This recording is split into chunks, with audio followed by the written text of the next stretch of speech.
Hello दोस्तों, स्वागत आपका है ऑनलाइन प्लेटफॉर्म अवध कोचिंग पे। जैसा आपकी स्क्रीन पे दिख पा रहा है कि आज हम लोग उत्तर प्रदेश जो आगामी परीक्षा होने वाली है कांस्टेबल की, उसका हम लोग आज क्या करेंगे, 8वां जो मॉडल पेपर होगा उस पर हम लोग क्या करेंगे, डिस्कस करेंगे। इससे पहले हमने 7 मॉडल पेपरों पर डिस्कस कर लिया। अगर आप उसको नहीं देखें हैं तो पहले जाके आपके उन वीडियो को देखिए और फिर आप इस वीडियो को देखिए तो आपको ज़्यादा बेहतर समझ में आएगा।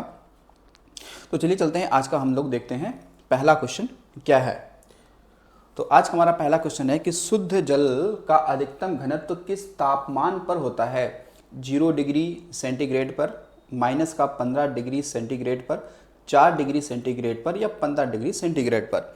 तो इसका जो सही आंसर आपका है वो कौन सा है, तो हो जाएगा 4 डिग्री सेंटीग्रेड पर। आप कुछ ऐसा समझिए कि जो जल का अधिकतम घनत्व हो सकता है वो 4 डिग्री सेल्सियस पे ही होगा। यानी कि 4 डिग्री सेल्सियस अगर कम होता है या फिर ज़्यादा होता है तो उसकी जो डेंसिटी है, जो उसकी घनत्व है वो कम होता है। तो 4 डिग्री आपको ध्यान रखना, 4 डिग्री सेल्सियस, ठीक है, 4 डिग्री सेल्सियस। और इसमें और भी ध्यान रखना आपको कि अगर सवाल ये हो कि जो आपका बर्फ़ है, ठीक है ना, बर्फ़, तो बर्फ़ का जो घनत्व है वो जल से कम होता है। वो क्या होता है, जल से कम होता है, ठीक है। इसीलिए जो बर्फ होगा वो पानी में तैरता है। अगर सवाल ये हो कि पानी में बर्फ क्यों तैरता है, तो उसके पीछे एक रीजन क्या है कि जो बर्फ़ का डेंसिटी है, जो घनत्व है वो पानी से कम है, इसलिए वो बर्फ़ तैरता है, ठीक है। और जो बर्फ़ जो भी तैरता होगा उसका कितना, तो आप बताएंगे कि 1/10वां हिस्सा क्या होता है, ऊपर होता है, 1/9 हिस्सा उसका क्या होगा, नीचे होता है, ठीक है ना। तो ये आपको ध्यान रखना, 4 डिग्री सेंटीग्रेड पर, ठीक है। चलिए अगला देखते हैं। अगला क्वेश्चन है कि साइमन कमीशन का विरोध करते हुए पुलिस हमले के कारण किस राष्ट्रवादी नेता की मृत्यु हो गई। राजगुरु की, विट्ठल भाई पटेल की, लाला लाजपत राय की या CR दास की। तो इसमें कौन सा सही आंसर हो जाएगा, ये सही आंसर है कौन सा, लाला लाजपत राय की, ठीक है। अब देखिए सवाल सबसे पहले हम लोग बात करेंगे साइमन कमीशन की, फिर आगे चलते हैं, ठीक है। देखिएगा, साइमन कमीशन, साइमन कमीशन में साइमन जो आयोग है, तो साइमन जो कमीशन है इसमें ध्यान रखना, इसमें क्या थे, 7 सदस्य थे। कितने थे, 7 सदस्य थे और सभी अंग्रेज थे। सभी क्या थे, सभी अंग्रेज थे।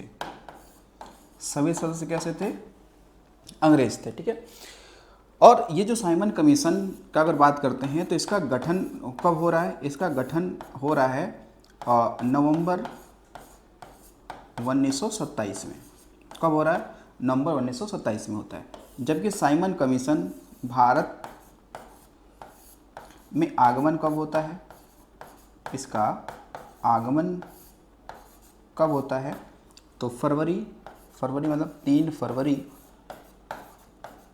1928 को। कब होता है, 1928 को होता है, ठीक है। जबकि ये रिपोर्ट 1930 में सौंपेगा, जब पहला गोलमेज सम्मेलन होगा लंदन में, तो अपनी रिपोर्ट ये सौंपेगा। अब जो साइमन कमीशन आता है, ये जो 1919 भारत शासन अधिनियम जो 1919 जो आया था उसकी समीक्षा करने आया था, ठीक है।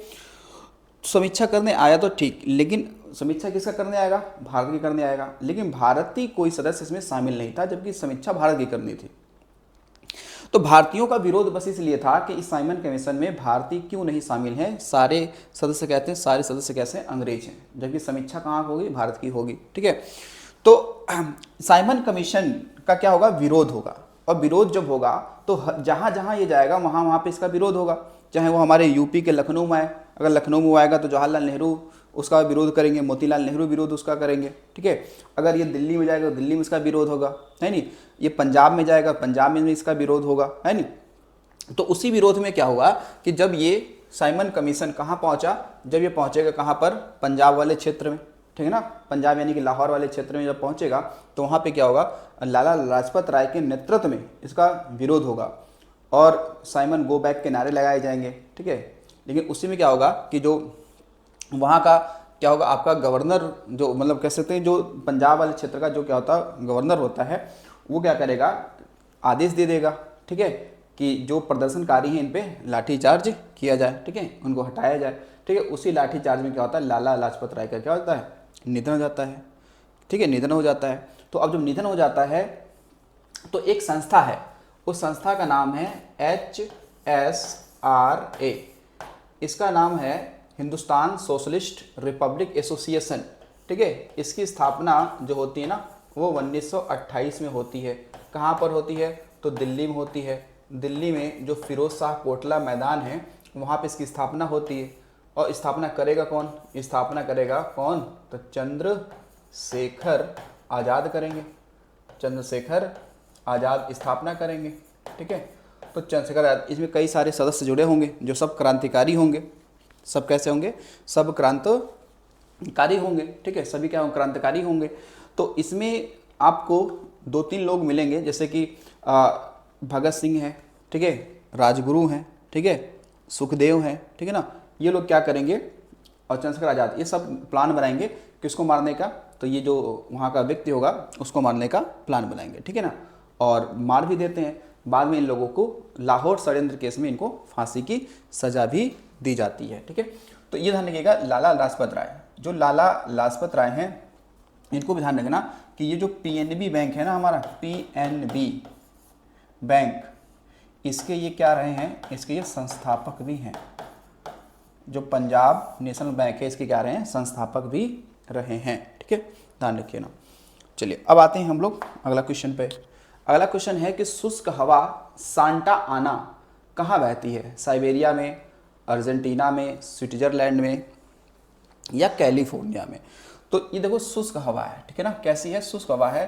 तो ये कहाँ पे बहती है, कैलिफोर्निया में। कैलिफोर्निया कहाँ पे है, USA में, यानी कि दक्षिणी अमेरिका महाद्वीप में। कहाँ पे, दक्षिण अमेरिका महाद्वीप में है, ठीक। अच्छा एक चीज़ और ध्यान रखिएगा कि बहुत सारी हवाएं होती हैं, वो हवाएं वैसे 2 प्रकार की होती हैं। एक वो शुष्क हवा होगी, ठीक है ना, शुष्क और गर्म होगी। एक आपकी क्या होगी, आर्द्र हवा होगी। कैसी होगी, आर्द्र हवा होगी, ठीक है, जो नम होगी, ठीक है। 2 प्रकार की हवाएं होती हैं। तो वैसे तो सांता आना हवा कहाँ चलती है, कैलिफोर्निया में चलती है। लेकिन एक हवा और आपको ध्यान रखना चाहिए, वो है कौन सा, चिनूक। कौन सी, चिनूक। तो जो चिनूक हवा है ये भी स्थानीय हवा है, लेकिन ये भी सांस में कैसा है, तो ये भी क्या है, शुष्क व गर्म हवा है, ठीक है, शुष्क व गर्म हवा है, ठीक है। और ये कहाँ चलेगी, ये हवा चलती है जो आपका रॉकीज है, रॉकीज पर्वत पर ये चलती है, मतलब रॉकीज पर्वत से ये उतरती है, ठीक है। जब ये उतरती है हवा, जब ये चिनूक हवा चलती है तो जो रॉकीज पर्वत पे जो आपके बर्फ़ जमे होते हैं तो उनको बर्फ़ से मुक्त कर देती है और चारागाह आपके खुल जाते हैं। तो चिनूक हवा कहाँ चलती है, तो ये बताएंगे, ये चलती है कहाँ पे, तो रॉकीज पर्वत पर।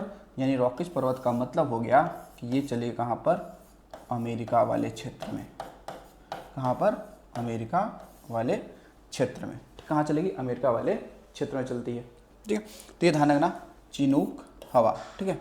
जैसे हमारे भारत में यानी यूपी, बिहार, दिल्ली, हरियाणा क्षेत्र में चलता है ना लू, वो भी क्या है, गर्म और शुष्क हवा है, एक पीड़ादायक हवा है, ठीक है, पीड़ादायक हवा है। तो ये आपको ध्यान रखना, सांता आना हवा चलती है कहाँ पे, कैलिफोर्निया में। पेटागोनिया कहाँ स्थित है, अर्जेंटीना में, ग्रीस में, मेडागास्कर में या मंगोलिया में। तो देखिए पेटागोनिया की बात करेंगे तो पेटागोनिया मरुस्थल हालांकि है, तो ये कहाँ पे है, ये है अर्जेंटीना में, ठीक है। पेटागोनिया कहाँ पे है, अर्जेंटीना में है, ठीक है। अर्जेंटीना की अगर राजधानी की बात करें तो ये है ब्यूनस आयर्स, ब्यूनस आयर्स, ठीक है। तो ब्यूनस आयर्स क्या है, राजधानी है किसकी, अर्जेंटीना की। सेकंड बात ये भी ध्यान रखेंगे कि दक्षिण अमेरिका महाद्वीप, ठीक है, दक्षिण अमेरिका महाद्वीप, या फिर कह लेते हम लोग कि एंडीज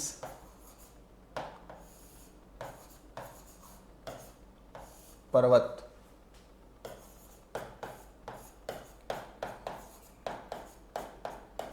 कि सबसे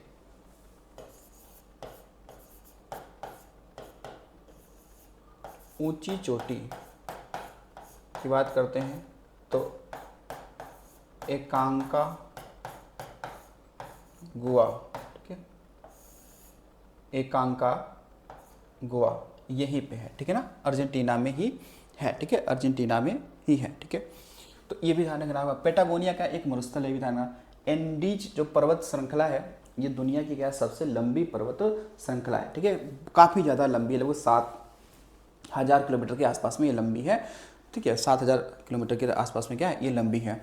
मेडागास्कर अगर बात करेंगे तो मेडागास्कर आप देखेंगे तो ये हिंद महासागर में क्या है, एक द्वीप है, हिंद महासागर में एक क्या है ये द्वीप है, ठीक है, ये द्वीप है। और जो हिंद महासागर में ये द्वीप है ना, इसको हम लोग पहले क्या कहते थे, इसको पहले हम लोग कहते थे मालागासी,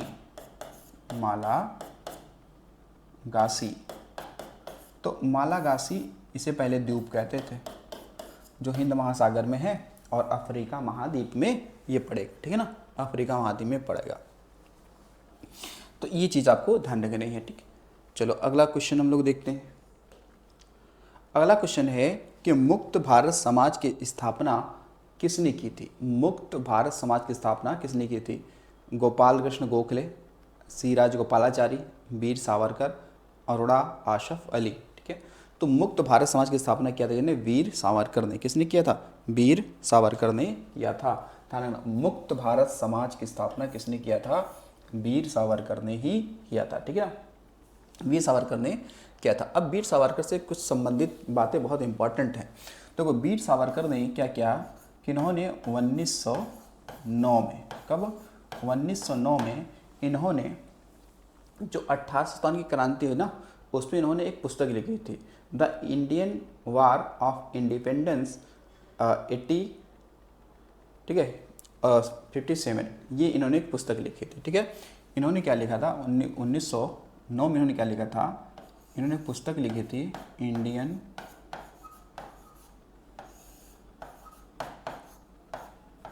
वार ऑफ इंडिपेंडेंस,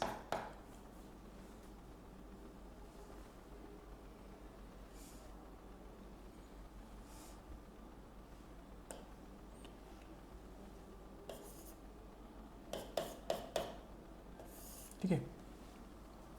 ये इन्होंने पुस्तक लिखी थी, कब लिखी थी? तो ये भी ध्यान रखना आप कि ये पुस्तक लिखी थी 1909 में लिखी थी, ठीक है। वीर सावरकर ने ही, ध्यान रखना, वीर सावरकर ने ही, ठीक है, 1857 क्रांति को क्या बोला था? इसे बोला था प्रथम स्वतंत्रता संग्राम, ठीक है, संग्राम ये बोला था, ठीक है। वीर सावरकर ने इसको बोला था प्रथम स्वतंत्रता संग्राम की संज्ञा दी थी, ठीक है।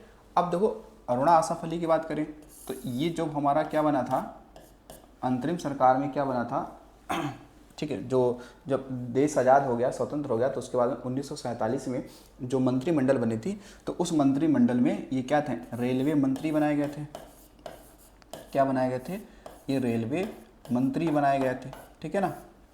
उसके अलावा सी राजगोपालाचारी जो थे ये क्या बने थे? तो ये शिक्षा मंत्री बने थे। ये क्या बने थे? शिक्षा मंत्री ये बने थे, ठीक है, शिक्षा मंत्री बने थे ये, ठीक है। और वी.के., ठीक है, जी के जो गोपाल हैं, ये गांधी जी के राजनीतिक गुरु हैं। क्या राजनीतिक गुरु हैं? वीर सावरकर अंतर्राष्ट्रीय हवाई अड्डा अगर आप देखेंगे तो ये कहाँ पे है? तो ये मिलेगा port Blair, Andaman and Nicobar में, ठीक है, वहाँ पे है। और वीर सावरकर को जो सज़ा मिली थी वो कहाँ मिली थी? इनको जो काले पानी की सज़ा हुई थी वो सेल्यूलर जेल में हुई थी, जो दक्षिणी अंडमान पोर्ट ब्लेयर में ही है, अंडमान एंड निकोबार में, ठीक है। तो वीर सावरकर को भी आप ध्यान रखना चाहिए। आगे चलिए अगला देखते हैं। अगला क्वेश्चन, उत्तर प्रदेश के किस विश्वविद्यालय को पूर्व का ऑक्सफोर्ड नाम से जाना जाता था? बनारस हिंदू विश्वविद्यालय, अलीगढ़ मुस्लिम विश्वविद्यालय या इलाहाबाद विश्वविद्यालय या ला मॉर्टिनियर कॉलेज, ठीक है। तो देखिए इसमें जो सही आंसर है आपका वो है इलाहाबाद विश्वविद्यालय। इसकी जो स्थापना हुई थी 1877 में हुई थी। कब हुई थी? 1877 में हुई थी। अगर ये देखा जाए तो उत्तर प्रदेश का ये सबसे पुराना, ठीक है ना, अगर देखा जाए तो उत्तर प्रदेश में ये सबसे पुराना क्या है? विश्वविद्यालय है।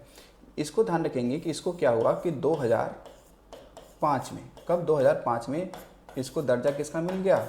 दर्जा मिल गया केंद्रीय विश्वविद्यालय का। दर्जा किसका मिल गया? तो केंद्रीय विश्वविद्यालय का इसे दर्जा दे दिया गया। अब जो इलाहाबाद विश्वविद्यालय है इसको क्या कहा जाता है? पूर्व का ऑक्सफोर्ड। तो फिर ऑक्सफोर्ड जो यूनिवर्सिटी है ये कहाँ पे है? ऑक्सफोर्ड जो यूनिवर्सिटी है, ऑक्सफोर्ड यूनिवर्सिटी है, ये है आपका ब्रिटेन में। कहाँ पे है? ब्रिटेन में है, ठीक है।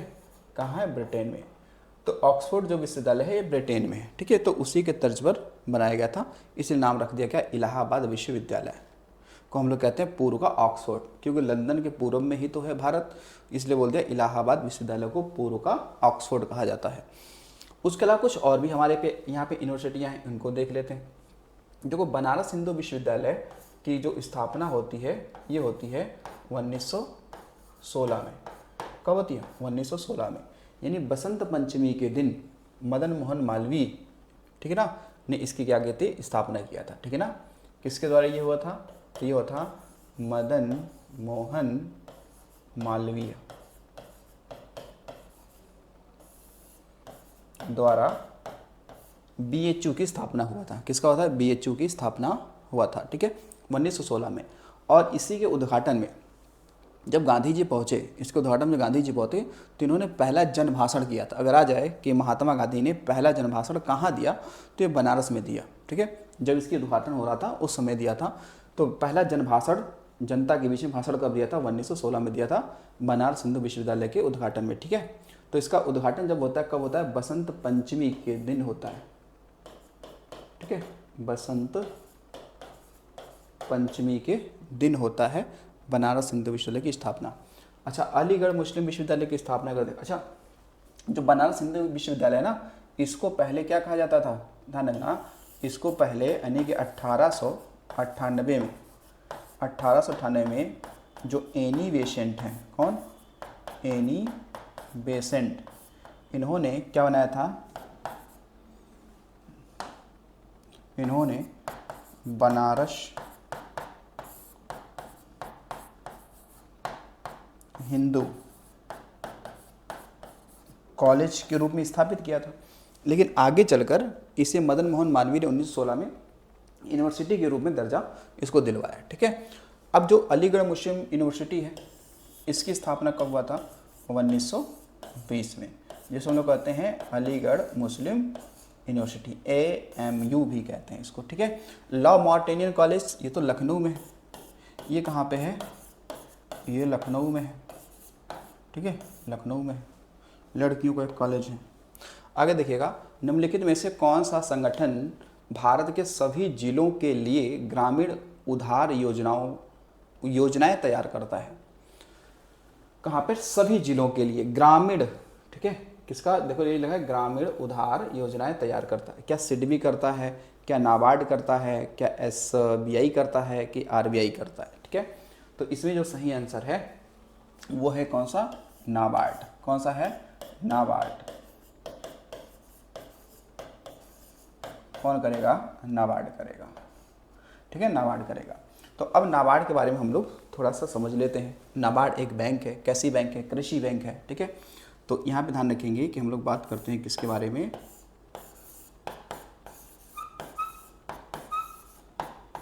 नाबार्ड। नाबार्ड क्या है तो बताएंगे। नाबार्ड एक क्या है? कृषि बैंक है। क्या है? कृषि बैंक है, ठीक है।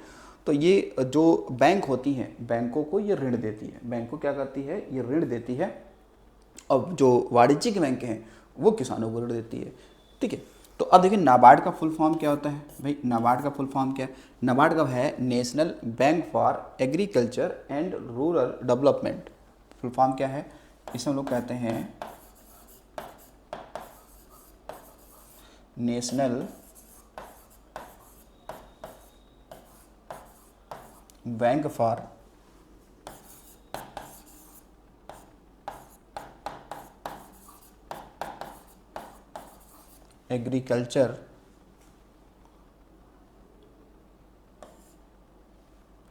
And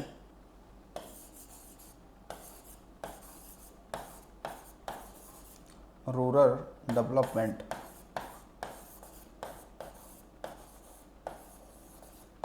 development. तो national bank for agriculture rural development, ठीक है, ये इसका क्या है फुल फॉर्म है, ठीक है। इसके अतिरिक्त देखेंगे कि जो ये नाबार्ड है ना, नाबार्ड, इसकी स्थापना बात करें तो एक क्या है, शिव रमन समिति है, शिव रमन समिति के सिफारिश पे की गई थी, समिति के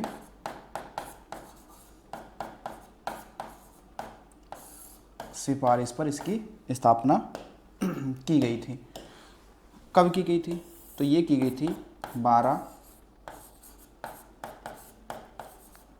जुलाई 1982 को। बाकी हेडक्वार्टर तो आप जानते ही हैं कि अधिकतम बैंकों का कहाँ पे है, मुंबई में।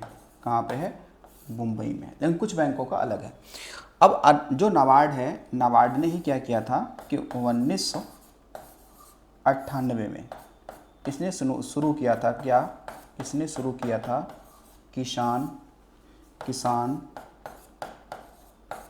क्रेडिट कार्ड योजना शुरू किया था, ठीक है। किसान क्रेडिट कार्ड योजना शुरू किया था 1998 में, ठीक है। तो ये नाबार्ड के बारे में आपको ध्यान रखना कि ये एक कृषि बैंक है, जो वाणिज्यिक बैंकें होती हैं उनको ये लोन देती है, ठीक है। अब देखो सीडीबी बैंक की बात करते हैं, तो सीडीबी बैंक जो है ना, सीडीबी बैंक, इसका हेडक्वार्टर आपसे पूछ लेगा, इसका हेडक्वार्टर है कहाँ पे, लखनऊ में। कहाँ पे है, इसका हेडक्वार्टर कहाँ पे है, लखनऊ में है, ठीक है। ये क्या करता है, जो आपके सूक्ष्म एवं लघु जो उद्योग होते हैं उनको ये क्या करता है, ऋण उपलब्ध कराता है, ठीक है। जैसे आपको किसी प्रकार के आपको उद्योग स्थापित करना है, कारखाने लगाना है, ठीक है, तो उसके लिए सिडबी आपको लोन प्रोवाइड कराता है। कहाँ पे, लखनऊ में है, ठीक है, ध्यान रखेंगे। अगला चलिए, अगला क्वेश्चन है, सामानों के वर्गीकरण के लिए प्रयोग होने वाले सामंजस्य वस्तु विवरण और कोडिंग प्रणाली निम्नलिखित में से किसके लिए लाभकारी होगी। सार्क राष्ट्रों के बीच द्विपक्षीय व्यापार बढ़ाना, अंतर्राज्यीय मार्ग परिवहन को सुगम करना, सीमा शुल्क और उत्पाद शुल्क के लिए सामानों का वर्गीकरण या वैट को लागू करना। अब लगा सामानों के वर्गीकरण के लिए प्रयोग होने वाले सामंजस्य वस्तु विवरण और कोडिंग प्रणाली के लिए किसके लिए लाभकारी होगा, तो ये देखो सही है, इसका आंसर होगा क्या आपका, तो ये होगा सीमा शुल्क और उत्पाद शुल्क के लिए सामानों का वर्गीकरण, ठीक है। अब ये जो दोनों, इसमें आपके जो दोनों ये टैक्स है ना, सीमा शुल्क और उत्पाद शुल्क, ये दोनों अप्रत्यक्ष कर हैं। ये दोनों क्या हैं, ये दोनों अप्रत्यक्ष कर हैं, ध्यान देंगे। ये क्या है, दोनों क्या है, अप्रत्यक्ष कर हैं जो केंद्र सरकार द्वारा लगाया जाता है, ठीक है, और वसूला भी जाता है, ठीक है।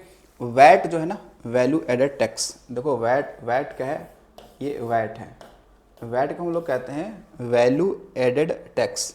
इसको फर्स्ट टाइम किसने लागू किया था, फर्स्ट टाइम इसको लागू किया था हरियाणा द्वारा इसे सबसे पहले लागू किया गया था वैट को, ठीक है। चलिए अगला देखिएगा, उच्चतम न्यायालय की प्रथम महिला न्यायाधीश कौन थी। फातिमा बीबी, सुजाता बी मनोहर, रोमा पाल, या इनमें से कोई नहीं।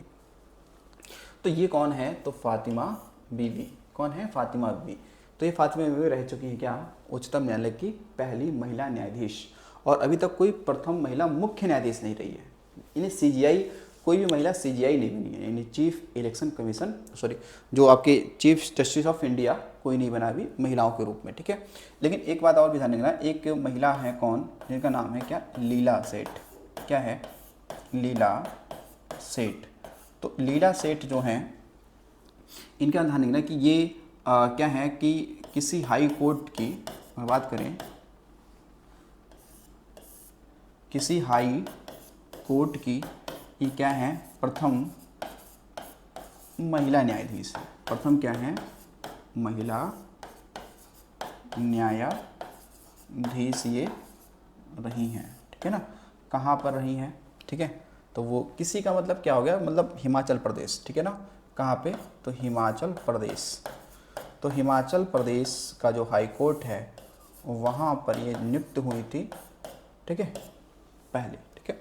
तो लीला सेठ, अच्छा, इनके जो लीला सेठ की बात करें ना, इनके पुत्र जो हैं, जो बेटे हैं विक्रम सेठ, उन बहुत अच्छे वो लेखक हैं, जिनका एक पुस्तक आपने सुना होगा, द गोल्डन गेट, नहीं, द गोल्डन गेट, ये उन्हीं की रचना है। तो लीला सेठ के ही तो पुत्र हैं कौन, विक्रम सेठ, ठीक है। दूसरी बात देखिएगा, एक आपने मिलेगा अन्ना चांडी, नाम है अन्ना चांडी। तो अन्ना चांडी के बारे में आपको ध्यान रखना चाहिए कि ये सत्र न्यायालय यानी जिला न्यायालय, सत्र यानी कि जिला न्यायालय की प्रथम, ये क्या है, महिला न्यायाधीश है। क्या है, महिला न्यायाधीश है, ठीक है ना, महिला न्यायाधीश है, ठीक है। तो हाई कोर्ट जो है इसका उल्लेख किस में है, 214 में। जो सुप्रीम कोर्ट है इसका उल्लेख कितना है, 124 अनुच्छेद में। कौन सा, 124 अनुच्छेद है, ठीक है। चलिए अगला क्वेश्चन देखिएगा।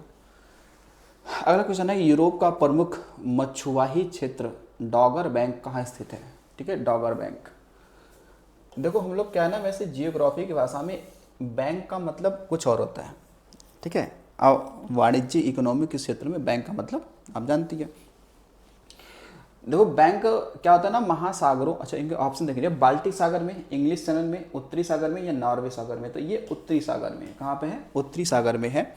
देखो होता क्या है कि जो आपके महासागर होते हैं ना, जो आपके महासागर होते हैं, तो महासागरों में जलधाराएं चलती हैं, ठीक है ना, जलधाराएं चलती हैं, जैसे ठंडी जलधारा, ठीक है, गर्म जलधारा चलती हैं। लेकिन महासागरों में क्या होता है कि जब ठंडी जलधारा और गर्म जलधारा आपस में जहाँ पे मिलती हैं तो वहाँ पे बैंक बनता है, ठीक है, क्या बनता है, बैंक बनता है। और जो वो स्थान होगा वहाँ पे कुहासा, कह सकते हैं कुहासा बहुत ज़्यादा होगा, लेकिन जो जलयान निकलते हैं उनके लिए थोड़ा सा मुश्किल होता है, क्योंकि कुहासा होगा तो सामने कुछ दिखता नहीं है, उसमें थोड़ा मुश्किल होता है। लेकिन वो मत्स्य पालन का एक अच्छा केंद्र बन जाता है, यानी कि समुद्रों में जहाँ पर मत्स्य केंद्र हो उसे हम लोग बैंक कहते हैं। उसका नाम अलग अलग हो सकता है, ठीक है, जैसे डागर बैंक हो गया, है नहीं, इस तरीके से। तो जो बैंक है समुद्रों में वो स्थान जहाँ पे मत्स्य पालन या मत्स्य केंद्र बन जाता है। क्यों बन जाता है, रीजन क्या है कि जब वहाँ पे क्या होता है ना, ठंडी और गर्म जलधाराएं जब आपस में मिलती हैं तो वहाँ पर एक घास का निर्माण होता है, ठीक है, एक घास का निर्माण होता है। जैसे अगर मैं बात करूँ, एक सारगैसो घास का निर्माण होता है, जहाँ पर आप देखेंगे तो लैब्राडोर की जलधारा और नीचे गल्फ स्ट्रीम, ठीक है, ये दोनों आपस में मिलते हैं, ये दोनों आपस में मिलते हैं तो वहाँ पर एक घास पनपती है, सारगैसो घास, ठीक है, सारगैसो घास। तो वहाँ पे आप देखेंगे तो वहाँ पे मछलियों के खाने के लिए वो आहार बन जाता है, इसलिए मछलियाँ वहाँ पे ज़्यादा की मात्रा अमाउंट में वहाँ पे पहुँचती हैं, ठीक है, तो उसे बैंक कहते हैं, ठीक है। तो ध्यान रखेंगे। अच्छा, इसकी हम लोग बात करें, डागर बैंक कहाँ पे, उत्तरी सागर में है, ठीक है। तो डागर बैंक जो होता है ये समुद्रों में गर्म व ठंडी जल धाराओं के आपस में मिलने से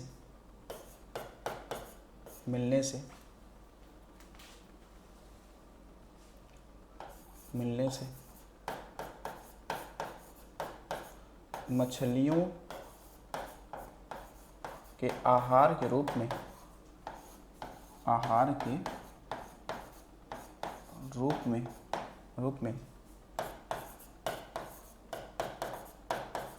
विशेष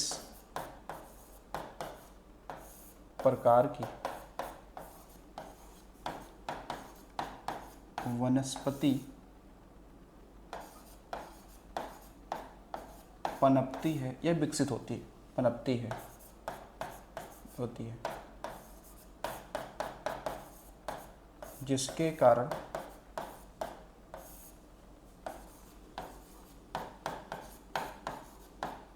मछलियाँ यहाँ क्या होती हैं, एकत्रित होती हैं, इकट्ठी होती हैं, एकत्रित होती हैं।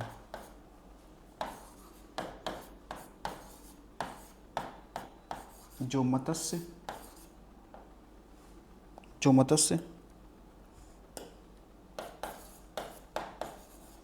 केंद्र का अच्छा विकल्प है।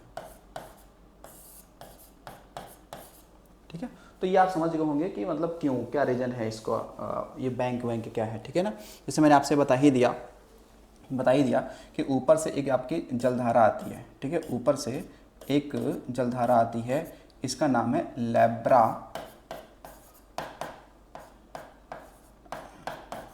लैब्राडोर की क्या होगी, ठंडी जलधारा। ठीक है, एक नीचे से भी जाती है, एक नीचे से यहाँ से इस तरीके से एक जलधारा जाती है। ठीक है, ऐसे जलधारा ये जाती है, ये गर्म, इसका नाम क्या है, गल्फ स्ट्रीम गरम जलधारा। ठीक है ना, क्या है, गरम जलधारा। जब ये दोनों आपस में जहाँ मिलेंगे ना, ये दोनों आपस में जहाँ पे सपोज करो कि ये आपस में यहाँ पे मिल रहे हैं, ये आपस में यहाँ पे मिल रहे हैं, तो ये क्या बनेगा, ये बनेगा एक बैंक। क्या बनेगा, एक बनेगा बैंक, जहाँ पर वनस्पतियाँ विकसित होंगी। इनको खाने के लिए क्या आएंगे, इनको खाने के लिए मछलियाँ आती हैं। ठीक है, तो यहाँ पर आपने देखा जब इनके मिलने से बनता है ना, तो सारगैसो घास बनती है, जहाँ पे सारगैसो सागर सुना होगा, जो कि उत्तरी अटलांटिक महासागर में है। ठीक है, चलिए अगला देखते हैं। अगला हमारा है, अकबरनामा के प्रसिद्ध लेखक कौन थे, बदायूनी, अबुल फजल, अब्बास खान सरवानी, कैफी खान। तो ये कौन है, अबुल फजल। ठीक है ना, अबुल फजल। तो अबुल फजल ने ठीक ना, जो अकबर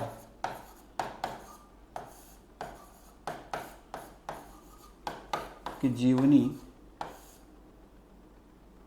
जीवनी क्या की है, अकबर की जीवनी फारसी भाषा में लिखी है, फारसी भाषा में लिखी है। क्योंकि अकबर क्या था, अनपढ़ शासक था, लेकिन उतना ही योग्य भी था ये। ठीक है ना, तो अबुल फजल ने अकबरनामा और आईने अकबरी, ठीक है, ये दो लिखा है, और अकबरनामा और आईने अकबरी, ठीक है, जो 3 भागों में बटा हुआ। ठीक है, अब अबुल फजल की बात करते हैं। तो अबुल फजल से सुना होगा आपने कि अबुल जो फजल है, इनका जन्म कहाँ हुआ था, जन्म हुआ था आगरा में। कहाँ हुआ था, आगरा यूपी में। क्योंकि ये शेख फैजी के ही तो भाई थे, कहते हैं शेख फैजी के ही भाई थे। ठीक है, और जो बदायूनी था, बदायूनी का अच्छा बनता नहीं था, किससे, अकबर से अच्छा नहीं बनता था। ठीक है ना, अगला है, उत्तर प्रदेश का राजकीय पक्षी क्या है, मोर, सारस, नील पक्षी या पीलक। ठीक है, अब देखो पूछा उत्तर प्रदेश का राजकीय पक्षी क्या है, मोर, सारस, नील या, तो अब देखो मोर तो नहीं है, मोर तो राष्ट्रीय है। ठीक है, क्या है, सारस। क्या है, सारस। सारस क्या होता है, क्रंच ये बोलते हैं हम लोग, ठीक है, क्रंच बोलते हैं। क्या कहते हैं? क्रंच कहते हैं। अब देखो उत्तर प्रदेश से हम लोग थोड़ी सी बात कर लेते हैं। तो अगर ये हमारा भी क्या है, यूपी है, ये क्या है, यूपी। तो यूपी में अगर देखेंगे तो आप भाई यहाँ पर इसका जो कहेंगे कि राजकीय वृक्ष क्या है? देखिए राजकीय वृक्ष की बात करेंगे तो ये है अशोक। क्या है? अशोक। सराका इंडिका, ये मतलब वैज्ञानिक इसका नाम है, ठीक है। राजकीय वृक्ष क्या है? अशोक। इसके अलावा अगर हम बात करें तो भाई राजकीय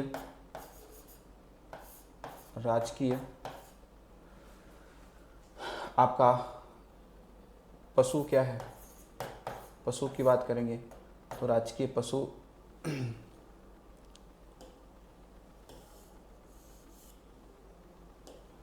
राजकीय पशु की बात करेंगे तो ये क्या हो जाएगा हमारा? बारहसिंघा।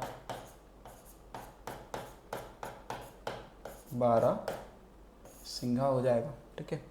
राजकीय अगर बात करते हैं जलीय जीव, राजकीय जलीय जीव, तो क्या होगा आपका? गैंगेटिक डॉल्फिन, ये है। तो अभी 5 अक्टूबर 2023 को इसे क्या किया गया था? घोषित किया गया था कि राजकीय जलीय जीव क्या होगा हमारा? गैंगेटिक डॉल्फिन होगा, जो कि राष्ट्रीय जलीय जीव भी है ये, ठीक है, राष्ट्रीय जलीय जीव भी है। इसके अलावा राजकीय अगर बात करते हैं पुष्प की, राजकीय क्या है? पुष्प, ठीक है। या भैया फूल की बात करते हैं तो फिर ये क्या है? तो बताएंगे ये है आपका पलास या ढाक या टेसु, ठीक है, या इसे जंगल की आग भी कहते हैं, जंगल की आग भी कहते हैं। और कुल मिला के इसका जो कह सकते हैं वैज्ञानिक नाम है ना, मतलब वैज्ञानिक मतलब वनस्पति के नाम है पलास का, उसे हम लोग कहते हैं, यानी कि इसका बोनेटिकल नेम क्या है? वो है ब्यूटिया मोनोस्पर्मा, ठीक है। ये इसका क्या नाम है? ये इसका नाम है कैसा? तो ध्यान रखेंगे वैज्ञानिक नाम है, ठीक है।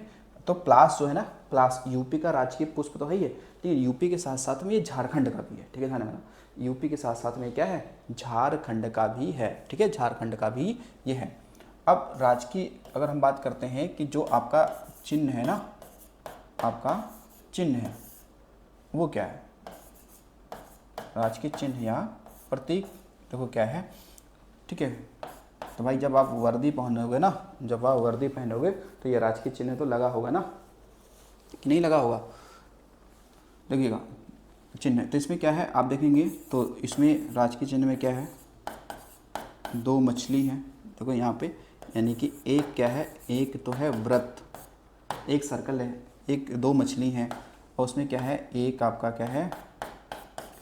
तीर व धनुष है, यही तो है ना, यही है, ठीक है, इतना ही है, ठीक है। जैसे अगर आप बात करें तो इसको अगर सर्कल में थोड़ा सा बनाए तो कुछ ऐसे ही है, इस तरीके से बना हुआ है, ठीक है, ऐसे। तो यहाँ पे आप देखेंगे इस तरीके से ये ऐसे साइड में मछलियाँ भी हैं,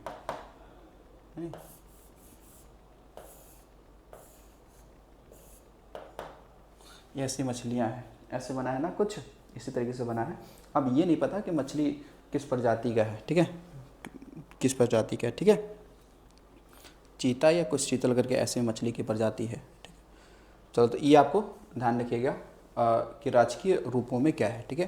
तो आपका हो गया, देखो वृक्ष हो गया, पशु हो गया, पक्षी हो गया, पक्षी तो सारा सही है, ये लगा जली जीव हो गया, चिन्ह आपने दे दिया, पुष्प दे दिया, ठीक है। राजकीय अगर खेल की पूछ लेकर कि राजकीय खेल क्या है, तो खेल हमारा क्या है, हॉकी ही है।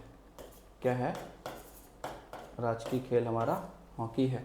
राजकीय भाषा पूछ ले तो, राजकीय अगर भाषा पूछ ले तो पहली तो है हिंदी, राजकीय भाषा क्या है हमारी, हिंदी, ये फर्स्ट है। और सेकंड राजकीय भाषा उर्दू है, ठीक है ना, जो 1989 में अपनाया गया था। एक विकासशील राष्ट्र में विदेशी आय पर निर्भरता बढ़ा सकती है। क्या बढ़ा सकती है, एक विकासशील राष्ट्र में विदेशी आयात पर निर्भरता बढ़ा सकती है, ठीक है, आयात पर। कार्बन पदचिह्न, राष्ट्रीय आय, निर्यात या बेरोजगारी, ठीक है। तो इसमें तो क्या है, बेरोजगारी ही बढ़ा सकती है ना, क्या बढ़ा सकती है, बेरोजगारी, ठीक है। अगर बेरोजगारी जितना ज़्यादा होगा एक विकासशील देश में, उतनी ही ज़्यादा हम लोग क्या करेंगे, विदेशों से जो चीज़ें मंगानी होंगी, जो उस पर निर्भरता होगी, वो हमारी बढ़ जाएगी, है नहीं, बढ़ जाएगी। चलिए अगला देखिएगा, किस राज्य में ड्री महोत्सव, ड्री त्यौहार मनाया जाता है, ठीक है। त्रिपुरा, अरुणाचल प्रदेश, कर्नाटक, उड़ीसा। तो ये जो ड्री महोत्सव है ना, त्यौहार, ये मनाया जाता है कहाँ पर, अरुणाचल प्रदेश में, ठीक है। तो ये जो ड्री महोत्सव है, इसके बारे में ध्यान रखना कि ये क्या है, एक कृषि उत्सव है। कैसा उत्सव है, एक कृषि उत्सव है, ठीक है। कैसा महोत्सव, ये कृषि महोत्सव है। अगर ये मनाने की अगर हम बात कि मतलब कब मनाया जाएगा, ठीक है, मनाने की अगर हम लोग डेट बात करते हैं तो ये देखो, ये 5 जुलाई के आसपास मनाया जाता है। कब, 5 जुलाई को मनाया, 5 जुलाई को ये मनाया जाता है। कब मनाया जाता है, 5 जुलाई को ये मनाया जाता है ड्री उत्सव, ठीक है। तो ये ध्यान रखिएगा, इसमें ड्री उत्सव कृषि उत्सव है, 5 जुलाई को मनाया जाएगा, ठीक है।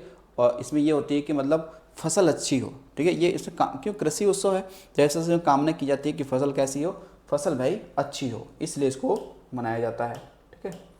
चलिए अगला देखिए क्वेश्चन, भारत में नृत्य, नाटक और संगीत को बढ़ावा देने के लिए निम्नलिखित में से कौन सी अकादमी जिम्मेदार है, ठीक है। कौन सी अकादमी इसमें जिम्मेदार है, तो क्या इसमें ललित कला अकादमी है, साहित्य अकादमी, राष्ट्रीय नाट्य स्कूल या संगीत अकादमी।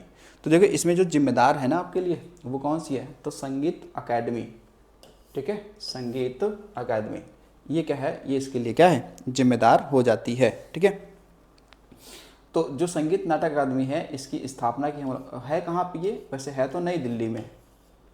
कहाँ पे है, ये नई दिल्ली में है। और इसकी स्थापना जो होती है वो होती है जुलाई में, ठीक है ना। कब, तो जुलाई 1954, जुलाई 1954 में क्या होती है, इसकी स्थापना होती है, ठीक है। तो राष्ट्रीय नाटक स्कूल ये भी दिल्ली में, साहित्य अकादमी ये भी दिल्ली में, ललित कला अकादमी ये भी कहाँ है, ये भी दिल्ली में है, ठीक है। ये 1954 नहीं, 1919 इसका है, ललित कला अकादमी ये 1954 में स्थापित हुआ था। बाकी अगर मैं बात करूँ इसकी स्थापना तो 1952 में हुआ था, 1952, ठीक है। तो ये आपको ध्यान रखिएगा। चलिए चलते हैं अगले क्वेश्चन पे। अगला क्वेश्चन है कि उत्तर प्रदेश राज्य की सीमाएं कितने राज्यों के साथ लगी हैं, 6, 9, 8, 7। देखो राज्य पूछ रहा है ना, तो राज्य पूछ रहा है तो फिर आपको 8 लगाना चाहिए। कितना है, 8 लगाना चाहिए। अगर राज्य के साथ साथ में केंद्र शासित भी देता तो फिर हम लोग 9 लगाते। कितने लगाते, तो फिर हम लोग 9 लगाते, ठीक है। चलिए थोड़ा सा यहीं पे अगर डायग्राम अगर देख लें हम लोग यूपी वाली कि क्या क्या है, कैसे कैसे यहाँ पे सवाल यूपी से बन सकता है।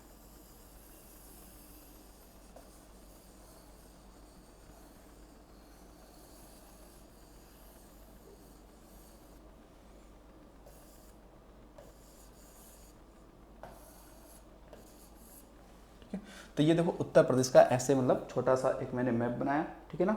और यहाँ पर देखेंगे जब सवाल पूछता है राज्यों को लेकर कि कौन कौन से राज्य इससे लगे हुए हैं, तो देखो जब राज्यों की हम लोग बात करते हैं तो यहाँ पे देखो इस साइड में, यानी यहाँ पर सीमा किसकी लगी हुई है, ऐसे ऐसे सीमा किस, ये है हिमाचल प्रदेश की, हिमाचल प्रदेश की, ठीक है। यहाँ पर इतना दूर सीमा किसका लगा हुआ है, ये लगा हुआ है आपका यूके का, उत्तराखंड का।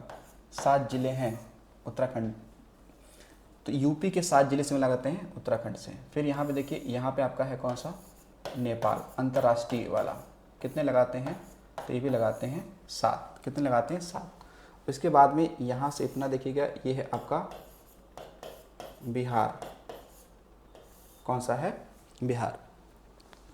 ठीक है, बिहार है। तो बिहार से आप देखेंगे तो इसकी सीमा कितने राज्य जिलों की लगती है, तो 6 की लगती है। ठीक है ना, 6 की लगती है। फिर यहाँ पर आप देखेंगे इस साइड में, यहाँ पर तो आपको मिल जाएगा झारखंड। कौन सा होगा, झारखंड होगा। ठीक है, झारखंड होगा और इससे एक ही जिला लगता है। ठीक है, नीचे की साइड में यहाँ पर एक होगा आपका कौन सा, तो छत्तीसगढ़ होगा। इसकी भी सीमा 1 से ही लगती है। ठीक है, बाकी यहाँ पर देखेंगे तो यहाँ पर आपका होगा मध्य प्रदेश। तो मध्य प्रदेश की सीमा यूपी के 11 जिलों से लगती है। ठीक है, यहाँ पर ये देखेंगे तो यहाँ मिलेगा आपको राजस्थान। क्या मिलेगा, राजस्थान की सीमा 2 ही जिलों से लगती है, आगरा और मथुरा से। ठीक है, आगरा और मथुरा से। ऊपर यहाँ पे देखेंगे इस साइड में एक आपको मिलेगा दिल्ली। कौन सा है, DL लिख दे, दिल्ली। ठीक है, और जो एक आपको मिलेगा ना, ये यहाँ से, ये आप देखेंगे इस वाली साइड से, यहाँ से पूरी की पूरी सीमा लगा रहा होगा, यानी ऐसे इस तरीके से, वो है HR। कौन सा है, HR। हरियाणा की सीमा कितने जिलों से लगी है, 6 से। दिल्ली कितने की लगी है, 2 से। कितने की लगी है, 2 से लगी है। हिमाचल प्रदेश की कितने से लगी है, तो 1 से, क्योंकि यहाँ पे सहारनपुर है। कौन सा है, सहारनपुर है। ठीक है, तो ये आपको ध्यान रखिएगा। ठीक है, तो ये इतने आपके क्या हो गए ना। कितने राज्य देखो, कितने हो गए राज्य देखो, हिमाचल प्रदेश 1, उत्तराखंड 2, बिहार 3, झारखंड 4, छत्तीसगढ़ 5, मध्य प्रदेश 6, राजस्थान 7 और हरियाणा 8। हरियाणा क्या हो गया, 8 हो गया। दिल्ली एक केंद्र शासित प्रदेश है, तो उसको तो छोड़ ही दो, उसका मतलब नहीं है। ठीक है, ठीक है। उसके अलावा देखिएगा यहाँ पर एक आपका मिल जाएगा जिला, कौन सा है, सोनभद्र। कौन सा है, सोनभद्र। ध्यान रखा, सोनभद्र।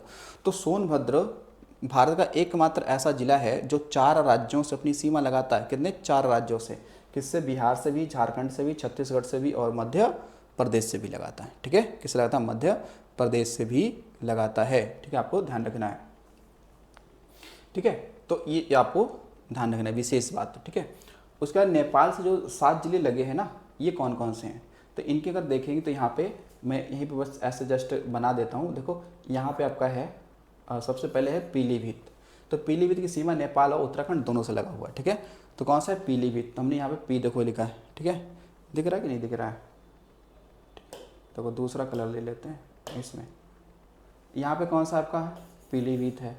फिर कौन सा है, लखीमपुर है। कौन सा है, लखीमपुर है। फिर कौन सा है, बहराइच है। कौन सा है, बहराइच है। फिर श्रावस्ती है। फिर बलरामपुर है। फिर सिद्धार्थनगर है और फिर महाराजगंज है। फिर कौन सा है, महाराजगंज है। ठीक है, तो कितने हो गए, 7 हो गए ना। तो ये 7 की सीमा लगती है। ठीक है ना, ये 7 की सीमा लगती है। फिर आप इधर देखेंगे तो आपका कौन सा होगा, कुशीनगर होगा, देवरिया होगा, बलिया होगा, है नी। फिर गाजीपुर होगा। ठीक है, फिर चंदौली होगा और फिर आपका हो जाएगा कौन सा, सोनभद्र हो जाएगा। ठीक है ना, तो इस हिसाब से देखेंगे तो यहाँ पर सीमा, तो भाई ये 6 नहीं होगा, ये कितना होगा, 7 है। कितना हो जाएगा, ये 7 हो जाएगा। ठीक है, ध्यान रखिएगा, 7 लगाते हैं ना सीमा, इससे 7 हो जाएंगे फिर तो जब काउंट करेंगे तो। ठीक है, तो अच्छा अब देखिएगा सबसे अधिक सीमा किससे लगेगी, यूपी की सबसे अधिक, तो ध्यान रखना MP से सबसे अधिक।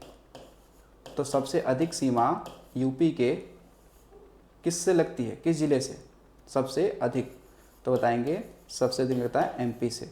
और सबसे कम किससे लगेगा, हिमाचल प्रदेश से। सबसे कम किससे लगेगा, हिमाचल प्रदेश से सबसे कम लगेगा। ठीक है, तो इन सबको आपको ध्यान रखना है। ठीक है, चलिए चलते हैं अगले क्वेश्चन पे। अगला क्वेश्चन है कि the imperial bank of India को राष्ट्रीयकरण के पश्चात क्या नाम दिया गया था। तो इंपीरियल बैंक ऑफ इंडिया कब बना था, ये बना था 1921 में। ठीक है, जैसे bank of Kolkata, bank of Madras, bank of Mumbai, इन तीनों को मिलाकर इंपीरियल बैंक ऑफ इंडिया बना था 1921 में। ठीक है, तो जब ये राष्ट्रीयकरण के पश्चात क्या नाम दिया गया, तब नाम दिया गया भारतीय स्टेट बैंक। नाम दिया गया क्या, भारतीय स्टेट बैंक, यानी इसे बोला गया SBI। ठीक है, ये नाम दिया गया। ठीक है, और इसका जो राष्ट्रीयकरण हुआ था ना, ये राष्ट्रीयकरण की बात करते हैं तो राष्ट्रीयकरण हुआ था 1955 में। कब हुआ था? 1955 में हुआ था। ठीक है, कब हुआ था? 1955 में हुआ था। ठीक है, तो इस बात को आपको क्या रखना है? ध्यान रखना है। ठीक है, तो चलो चलते हैं अगले क्वेश्चन पे। अगला क्वेश्चन है कि भारत में नवपाषाण काल गुफा चित्रकारी कहाँ मिलती है? अजंता की गुफा में, उदयगिरी, मेहरगढ़, ठीक है, या भीम बेटका। अब देखो, जो भीम बेटका गुफा है ना, भीम बेटका जो आपकी गुफा है, ये कहाँ पे है? तो ये है कहाँ पे? मध्य प्रदेश में। कहाँ पे है? मध्य प्रदेश में। तो भीम बेटका गुफा की खोज किसने की थी? अगर सवाल ये हो, खोज की बात होगा तो बताएंगे एक व्यक्ति हैं, कौन? डॉक्टर विष्णु श्रीधर वाडकर। इन्होंने क्या किया था? खोजा था। अब जो भीमबेटका गुफा है, ये ध्यान रखेंगे, बेटका गुफा ये 2003 में, कब? 2003 में ये क्या हुआ? यूनेस्को की सूची में क्या हुआ? शामिल हो गया।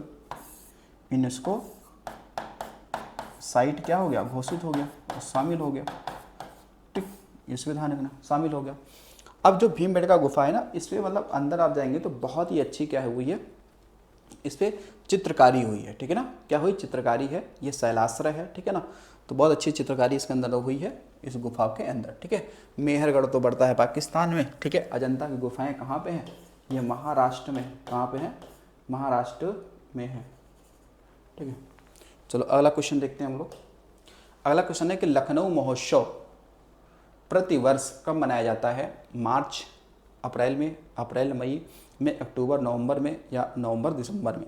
तो लखनऊ महोत्सव आप गए होंगे, देखे होंगे इसके बारे में। ठीक है, तो ये कब मनाया जाता है? लखनऊ महोत्सव ये मनाया जाता है नवंबर और दिसंबर में। ठीक है, तो लखनऊ महोत्सव की शुरुआत कब हुई थी? अगर शुरुआत की बात करते हैं तो इसकी शुरुआत हुई थी कब? 1970 में। ठीक है, तो यहाँ पे शिल्प मार्केट या फिर अन्य प्रकार के बाजार यहाँ पे लगते हैं। ठीक है, लखनऊ महोत्सव। अगला क्वेश्चन है कार्बनिक यौगिक में कार्बन की संयोजकता हमेशा होती है। ठीक है, तो ये 1 होगी, 2 होगी, 3 होगी, 4 होगी। तो ये तो सभी को पता रहता है कि भैया कार्बन की जो संयोजकता है, वेलोसिटी है, ठीक है ना, वो कितनी होती है? 4 ही तो होती है। कितनी होती है? 4 ही होती है। क्यों? कार्बन एक क्या है? कार्बन एक क्या है? उपधातु है ना। क्या है? उपधातु है। क्या है? उपधातु है। और जितनी भी उपधातु में है उनकी संयोजकता कितनी होगी? 4 ही तो होगी। कितनी होगी? 4 होती है। ठीक है, 4 होती है। विज्ञान की कौन सी शाखा ट्यूमर के बारे में बताती है? Osteology, anatomy, oncology, urology. तो देखो, ये ट्यूमर की बात करते हैं तो ये है ऑन्कोलॉजी। ठीक है, वैसे ऑन्कोलॉजी की बात करें, ट्यूमर ने क्या? कैंसर की बात करते हैं। ठीक है, कैंसर का जो अध्ययन है वो क्या कहलाता है? ऑन्कोलॉजी। ठीक है, क्या है? ऑन्कोलॉजी। यानी शरीर में जो WBC हैं उनकी मात्राओं का बढ़ जाना। ठीक है ना, हालांकि WBC की मात्रा अगर ज़्यादा रहती है तो वो ठीक है, लेकिन एक मात्रा से भी ज़्यादा बढ़ जाए तो फिर वो एक कैंसर का रूप धारण कर लेती है। ठीक है, ऑन्कोलॉजी, कैंसर। ठीक है, ध्यान रखिएगा, कैंसर। अब ऑस्टियोलॉजी क्या है? ये हड्डियों का अध्ययन, यानी अस्थियों का अध्ययन। ठीक है ना, जो आपका क्या होता है ना, अस्थियों का अध्ययन क्या कहलाता है? तो ये कहलाता है ऑस्टियोलॉजी। ठीक है, जो शरीर की संरचना है उसका जो अध्ययन है ना, वो एनाटॉमी कहलाता है। ठीक है, शरीर की संरचना, शरीर संरचना का अध्ययन क्या कहलाता है? तो एनाटॉमी। यूरोलॉजी क्या कहलाता है? तो ये तो कहलाता है क्या? जो पेशाब, यानी कि जो यूरिन होता है, पेशाब संबंधी संबंधी बीमारियों का अध्ययन, ये कहलाता है। ठीक है, ये कहलाता है। ठीक है, तो इन सबको ध्यान रखना है कि कई सारी ब्रांचेस होती हैं, अलग अलग इसमें अध्ययन होता है। ठीक है, देखिए निम्नलिखित में से प्रकाश का कौन सा रंग शून्य या वायु के अतिरिक्त एक माध्यम में सबसे तेज गमन करता है? लाल, हरा, बैंगनी या पीला? ठीक है, तो इसमें कौन करता है सबसे तेज गमन करता है? किसका? तो देखो लाल का। किसका करता है? रेड यानी का लाल का करता है। इसके बारे में हमने सुन रखा होगा। ठीक है ना। और क्योंकि आप देखेंगे, क्योंकि जो लाल रंग होता है ना, इसका अपवर्तनांक तो सबसे कम होता है, लेकिन जो तरंग दैर्घ्य होती है ना, वो सबसे अधिक होती है। ठीक है ना। इस रीजन क्या है कि भाई सबसे तेज गमन करता है, तो ध्यान रखेंगे कि जो इसकी जो तरंग दैर्घ्य है ना, तरंग दैर्घ्य वो क्या होती है? सबसे अधिक होती है, अधिक होती है। ठीक है, और इसका जो अपवर्तनांक है, अपवर्तनांक क्या होगा? सबसे कम होगा। क्या होगा? सबसे कम होता है। ठीक है, क्या होगा? सबसे कम होता है। अपवर्तनांक क्या होगा? सबसे कम होता है। ठीक है, लाल के जस्ट अपोजिट बैंगनी का होता है। ठीक है ना, बैंगनी का होगा।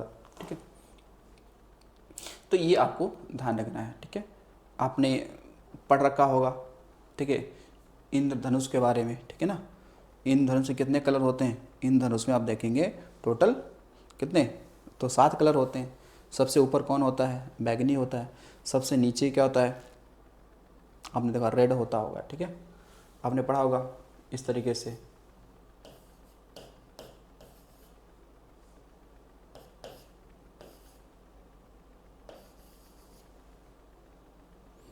यानी बीच में आपका ग्रीन होता है, ऐसे। विवग्योर पढ़ा होगा। ठीक है, विवग्योर यानी कि वायलेट, मतलब क्या हो गया? बैगनी। क्या हो गया? बैगनी। ये गया लाल, यानी कि रेड क्या हो गया? लाल। तो इन धनुष में आपको ऐसे कलर मिलेंगे, इसी क्रम में मिलेंगे। ठीक है, वायलेट, ठीक है, violet, indigo, blue, green, yellow, orange और रेड। तो बीच में कौन सा कलर होता है? ग्रीन होता है। कौन सा होता है? ग्रीन होता है। अब देखिएगा, गुप्त काल की प्रसिद्ध महिला शासक कौन थी? कुबेर गंगा, प्रभावती गुप्ता, राजश्री या कुमार देवी? तो ये तो थी कौन? प्रभावती गुप्ता। कौन थी? प्रभावती गुप्ता थी। जो प्रभावती गुप्ता है, ध्यान रखना कि ये चंद्रगुप्त द्वितीय। कौन? चंद्रगुप्त द्वितीय की क्या थी? ये थी पुत्री। क्या थी?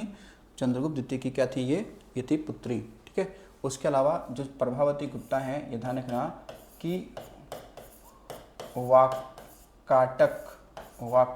वाकाटक वंश के शासक या राजा, शासक जो कौन थे? तो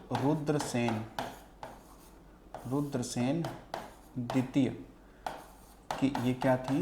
ये थी पत्नी। क्या थी? पत्नी थी। ठीक है, ये आपको ध्यान रखना। ठीक है, बाकी राजश्री की बात करें तो ये हर्षवर्धन की क्या थी? बहन थी।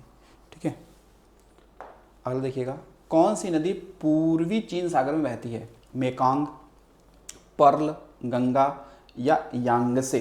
ठीक है, तो ये क्या है? यांगसे। कौन सी है? यांगसे। ठीक है, तो ये यह भी कह सकते हैं कि एशिया की सबसे लंबी नदी कौन सी है? तो यांगसे। कौन सी है? यांगसे। ठीक है, कौन सी है? यांगसे। उत्तर प्रदेश का कौन सा शहर अपने कास्टवेल के लिए पूरे विश्व में विख्यात है? मुजफ्फरनगर, शाहजहांपुर, इटावा या जलेसर? ठीक है, देखो इसमें सही आंसर है ना कौन सा? जलेसर। ठीक है, जलेसर जो स्थान पड़ता है ना, ये यूपी का एक जिला है। कौन सा? एटा। कौन सा? एटा। तो यहाँ पर जलेसर स्थान जो है ना, ये यहाँ पर पीतल के ना, जो आपके पीतल पीतल के घंटी, ना भैया ध्यान रखो, घंटी, और देखो वेल मतलब घंटी, व घुंघरू, क्या है, घुंघरू, ठीक है,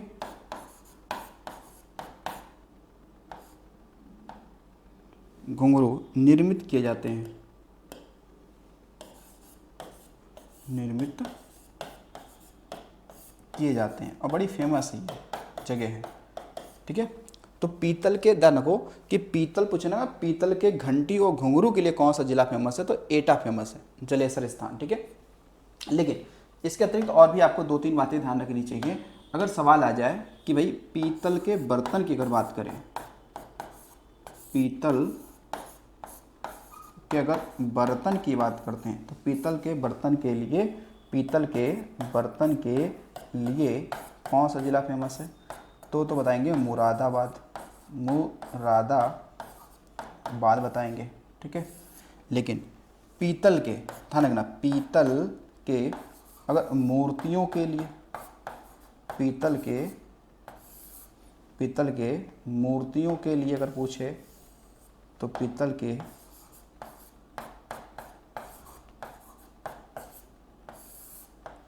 मूर्तियों के लिए अगर पूछता है तो कौन सा फेमस है, तो वो है मथुरा। कौन सा है, मथुरा फेमस है, ठीक है, मथुरा। तो इन सबको भी आपको ध्यान रखना चाहिए कौन किसके लिए फेमस है, ठीक है। चलिए अगला क्वेश्चन देखते हैं। अगला क्वेश्चन है कि महालवाड़ी प्रणाली कहाँ पे लागू की गई थी, बिहार में, उत्तर प्रदेश में, महाराष्ट्र में या मद्रास में। तो महालवाड़ी जो ये व्यवस्था लागू की गई थी, ये लागू की गई थी कहाँ पर, मद्रास में। कहाँ पे लागू की गई थी, मद्रास में लागू की गई थी। देखो इसके बारे में हम लोगों ने कई बार पढ़ा हुआ है, जैसे कि रैयतवाड़ी व्यवस्था है, महालवाड़ी व्यवस्था है, ठीक है ना। तो ऐसे ही हमने व्यवस्था पढ़ा है जो भू राजस्व से क्या रखता है, संबंध रखता है। किस रखता है, भू राजस्व से संबंध रखता है। अब जो महालवाड़ी व्यवस्था है, इसको लागू किया था किसने, हॉल्ट मैगेंजिन। किसने, हॉल्ट मैगेंजिन ने लागू किया था। इस प्रणाली को लागू किसने किया था, बात किया जाए लागू किसने किया था, तो ये जो हॉल्ट मैकेंजी,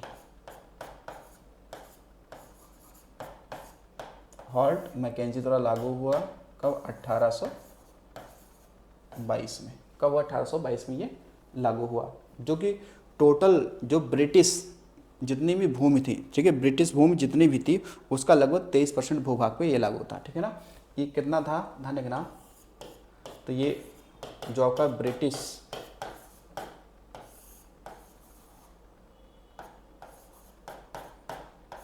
भूभाग के 23% पर ये लागू था, ठीक है, इसको लागू किया गया था। महाल मतलब होता है गांव, ठीक है, क्या होता है, महाल मतलब हो गया गांव। यानी कि ब्रिटिश सरकार क्या करती थी कि जो उस गांव की जो पूरा राजस्व था, ठीक है ना, जो टैक्स था, वो उस गांव के मुखिया पर या उस गांव पे सौंप देती थी। तो वो मुखिया जो होता था वो गांव के किसानों से वसूलता था और ब्रिटिश सरकार को देता था। लेकिन आप देखो एक रैयतवाड़ी व्यवस्था है, ठीक है, तो कौन सी है, एक पढ़ा होगा रैयतवाड़ी व्यवस्था। तो जो रैयतवाड़ी व्यवस्था है, इसको हालांकि शुरू किया था टॉमस मुनरो ने। किसने शुरू किया था, टॉमस मुनरो ने शुरू किया था, ठीक है, टॉमस मुनरो ने शुरू किया था। लेकिन उस समय शासक जो था ना, वो लॉर्ड कॉर्नवालिस था, ठीक है। अगर बात कीजिए गवर्नर कौन था, अगर गवर्नर की हम बात करेंगे, गवर्नर कौन था, तो उसमें कॉर्नवालिस था। कौन था, लॉर्ड कॉर्नवालिस था इस समय, ठीक है। और ये कब लागू हुआ था, तो 1792 में इसको लागू किया गया था, ठीक है। कब किया गया था, 1792 में के आसपास में इसको लागू किया गया था, ठीक है। और ये ब्रिटिश भूभाग का कितना, तो सबसे अधिक यानी 51% भूभाग पर यह लागू था, ठीक है ना। इतने भाग पर क्या था, ये लागू था रैयतवाड़ी, ठीक है। तो ये आपको ध्यान रखना है। तो ये कहाँ पे, मद्रास वाले क्षेत्र में लागू हुआ था। कौन सी पर्वत चोटी पृथ्वी के केंद्र से दूरतम बिंदु पे है? ठीक है, पृथ्वी के केंद्र से दूरतम बिंदु है। Mount Puncak Jaya, Mount Chimborazo, Mount Kilimanjaro, Mount Aconcagua. ठीक है, तो देखिए कह रहा है कि केंद्र से, यानी सपोज करते हैं हम लोग कि क्या है कि ये एक प्रकार का मतलब ये पृथ्वी है, पृथ्वी की ये भूमध्य रेखा है। ठीक है, अब बीचों बीच में यहाँ पे क्या होगा? केंद्र होगा। पृथ्वी का क्या होगा? ये केंद्र होगा। ठीक है, ये क्या होगा? केंद्र होगा। जैसा आपने पढ़ा है ना कि पृथ्वी की त्रिज्या कितनी है, तो हमने पढ़ा ना पृथ्वी की त्रिज्या कितनी है। ठीक है, तो अब ये केंद्र से कौन सा ऐसा बिंदु है, पर्वत है, जो इससे काफ़ी दूर है, नज़दीक नहीं काफ़ी दूर है। ठीक है, काफ़ी दूर है। ठीक है, तो इसका अगर देखा जाए तो इसका सही आंसर क्या होगा? माउंट चिम्बा रेजो। ठीक है, ये हो जाएगा। ठीक है, और ये कहाँ पे है? तो ये है इक्वाडोर में। कहाँ पे है? इक्वाडोर में। कहाँ पे है? इक्वाडोर में है। और इक्वाडोर की राजधानी क्या है? इसकी कैपिटल क्या है? राजधानी क्या है? तो राजधानी तो इसके क्विटो। क्या है? इसकी राजधानी है क्विटो। ठीक है, राजधानी क्या है इसकी? क्विटो। ठीक है, तो क्विटो राजधानी किसका? इक्वाडोर की। ठीक है, तो ये भी आपको ध्यान रखना है, तो ये ध्यान रखिएगा। और जो माउंट किलिमंजारो है, तो ये तो अफ्रीका की सबसे ऊंची चोटी है। ठीक है ना, ये क्या है? अफ्रीका के कहाँ पे है? तंजानिया में है। तंजानिया जो देश है यहाँ पे है। तो तंजानिया की राजधानी क्या है? डोडोमा। क्या राजधानी है? डोडोमा। ठीक है, माउंट एकांकागुआ तो अभी आप पढ़ के हम लोग आ रहे हैं कि ये कहाँ पे है? तो ये है दक्षिण अमेरिका के अर्जेंटीना में है। नहीं है, कहाँ पे है? अर्जेंटीना में है। ठीक है, कहाँ पे? अर्जेंटीना में है। ठीक है, आगे देखिएगा, कौन सा गीत राधा और कृष्ण के देवत्व के गुणगान करता है? कव्वाली, रामलीला, रशिया या गजल? ठीक है, तो अब यहाँ पे लिखा ना राधा और कृष्ण, तो राधा और कृष्ण, तो राधा और कृष्ण का मतलब क्या होगा फिर? देखो रसिया। कौन है? रसिया। भाई कव्वाली तो हमारे समुदाय में होती नहीं है, कव्वाली तो मुस्लिम समुदाय का है, गजल भी उसी मुस्लिम समुदाय का है। रामलीला की बात करेंगे तो ये तो फिर भगवान राम संबंधित है, तो फिर बचा क्या? रसिया। तो रसिया कहाँ चलता है बताओ? ठीक है, रसिया, तो रसिया क्या है? ब्रज क्षेत्र का है ना। कहाँ पे होगा? ब्रज क्षेत्र। तो ब्रज क्षेत्र का मतलब हो गया मथुरा वाला क्षेत्र। ठीक है, यहाँ का है। तो वैसे और भी क्या है? गीत हैं जो आपको यूपी के स्पेशली ध्यान रखना चाहिए, गीतों की बात करें। ठीक है, देखो एक आपको मिलेगा गीत, एक कौन सा है? आपने पढ़ा होगा कजरी लोक गीत। ठीक है, तो ये ध्यान रखना, ये स्पेशली कहाँ पे गाया जाता है या इसकी उत्पत्ति कहाँ पे हुई है? तो मिर्ज़ापुर में होती है। ठीक है, मिर्ज़ापुर का एक क्या है? वर्षा लोकगीत है। वर्षा ऋतु में गाया जाता है। ठीक है, कौन सा? कजरी वाला। इसके अलावा देखिएगा एक आपको मिलेगा कौन सा? हमने पढ़ा था आल्हा लोकगीत। कौन सा? आल्हा लोकगीत। तो ये कहाँ पे है? महोबा। कहाँ पे गाया जाता है? महोबा में। ठीक है, महोबा में। ठीक है, या फिर हम लोग कह सकते हैं कि ये आल्हा जो है ये बुंदेली क्या है? बुंदेली ये क्या है? लोकगीत है। बुंदेली लोकगीत है जो किसमें? वीर रस में गाया जाता है। वीर रस में गाया जाता है। ठीक है, फिर उसके बाद में आप देखेंगे तो एक मिलेगा आपको बिरहा, एक ही है। ठीक है ना, फिर उसके बाद में एक है सोहर। कौन सा है? सोहर लोकगीत। कौन सा है? सोहर लोकगीत है जो कब गाया जाता है? तो ये पुत्र जन्मोत्सव पर गाया जाता है। कब? पुत्र जन्मोत्सव पे गाया जाता है। ठीक है, ये कहाँ पर गाया जाता है? तो आप कह सकते हैं ये अवध क्षेत्र और पूर्वांचल में बड़ी फेमस है। ठीक है, बड़ी फेमस है। उसके अलावा बिरहा तो जानते ही हैं, बिरहा जो है वो पूर्वांचल में गाया जाता है, यूपी पूर्वांचल और बिहार में गाया जाता है, ठीक है। कौन सा? बिरहा। तो ये बिरह के रूप में गाया जाता है, ठीक है। ये कहाँ पे होगा? तो यूपी के कौन सा क्षेत्र?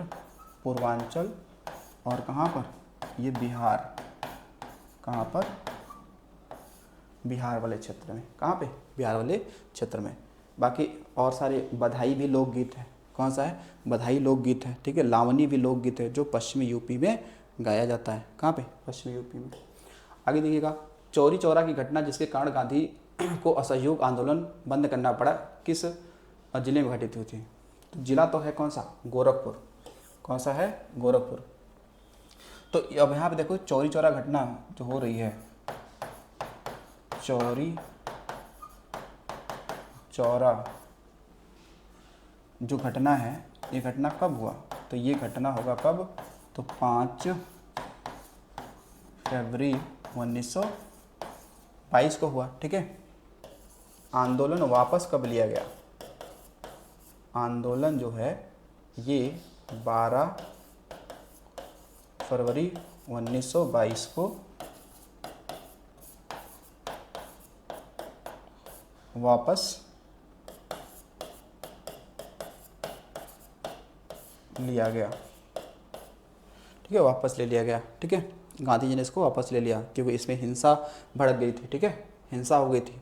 आप देखोगे तो चौरी चौरा जो स्थान है वहाँ पे जो पुलिस चौकी थी उसमें लगभग 21 सिपाहियों को जिंदा जला दिया था, जो भीड़ थी उसके द्वारा, ठीक है। तो ये भी ध्यान रखना। असहयोग आंदोलन हालांकि शुरू होने की बात करेंगे तो शुरू तो 1920 में हुआ था, ठीक है ना। कब शुरू हुआ था? तो असहयोग आंदोलन ये शुरू कब हुआ था? ये शुरू हुआ था कब? 1 अगस्त 1920 को ये क्या हुआ? शुरू हुआ था, ठीक है। गांधी जो गिरफ्तार भी कर लिया गया था। अब देखो लिखा हुआ कि मरुस्थलीय क्या है? मरुस्थल क्षेत्रों में बायो अपरदन होता है, ठीक है ना। क्योंकि मिट्टी को पकड़े रहने के लिए कोई पेड़ पौधा नहीं होते। शुष्क भूमि में यह होने का कारण क्या है? देखो ये लिखा है कि मरुस्थलीय क्षेत्रों में जो बायो अपरदन होता है क्योंकि मिट्टी को पकड़ने रहने के लिए कोई पेड़ पौधा नहीं होते, ठीक है।